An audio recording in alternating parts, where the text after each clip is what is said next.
ایک گلوکار ہر وقت علماء کی برائی کرتا رہتا تھا کہ مولوی یوں ہوتے ہیں اور مولوی وہ ہوتے ہیں۔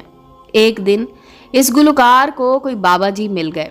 وہ حسب عادت شروع ہو گیا اور مولویوں کی برائیاں کرنے لگا۔ بابا جی خاموشی سے سنتے رہے اور مسکراتے رہے۔ جب یہ بول بول کر تھک گیا تو بابا جی نے فرمایا، بھائی تیرا گلوکاروں کے بارے میں کیا خیال ہے؟ کہنے لگا، گلوکار تو بہت عظیم ہوتے ہیں، اپنے گیت سے لوگوں کو خوشی اور سکون پہنچاتے ہیں۔ بابا جی نے فوراً کاغذ کا ایک ٹکڑا نکالا اور اس کے سامنے رکھ کر فرمایا، بیٹا اس پر لکھ دو کہ جب میں مروں تو میرا جنازہ مولویوں سے نہیں کسی گلوکار سے پڑھوایا جائے۔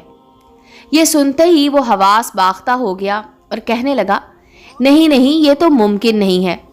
بابا جی نے فرمایا، مرنے کے بعد بھی جس مولوی کے محتاج ہو اس کی برائی کر کے تم غیبت کے ساتھ ساتھ احسان فراموشی بھی کر رہے ہو۔ کہتے ہیں کہ گویے کو بابا جی کی بات ایسی سمجھ آئی کہ اس کے بعد دین کا علم حاصل کرنے لگا اور بہت بڑا عالم دین بن گیا۔ امید ہے دوستو سٹوری اچھی لگی ہوگی۔ چینل کو لائک اور سبسکرائب کریں اور بیل آئیکن کا بٹن دبانا مت بھولیں تاکہ ہر نئے آنے والی سٹوری کا نوٹیفیکیشن آپ کو مل سکے۔ ملتے ہیں اگلی سٹوری کے ساتھ۔